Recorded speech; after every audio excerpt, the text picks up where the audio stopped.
248 शहर उत्तर विधानसभा मतदारसंघ सोलापूर महेश कोटे यांना उमेदवारी देण्यात यावी अशा आशयाचे निवेदन आरबीआय दयावान बहुउद्देशीय सामाजिक संस्थेच्या वतीने राष्ट्रवादी काँग्रेस पक्षाचे प्रदेश अध्यक्ष जयंतराव पाटील व राष्ट्रवादी काँग्रेस पार्टी शहर अध्यक्ष सुधीरजी खरटमल यांनाही निवेदन देण्यात आले।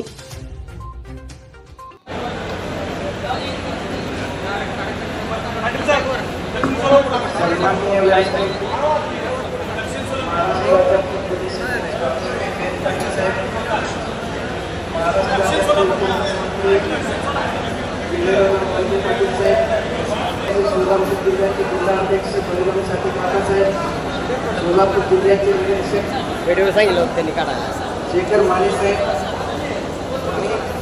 बंधुप्रेम न्यूज चॅनलला लाईक, सबस्क्राईब व बेल आयकॉन दाबायला विसरू नका। धन्यवाद।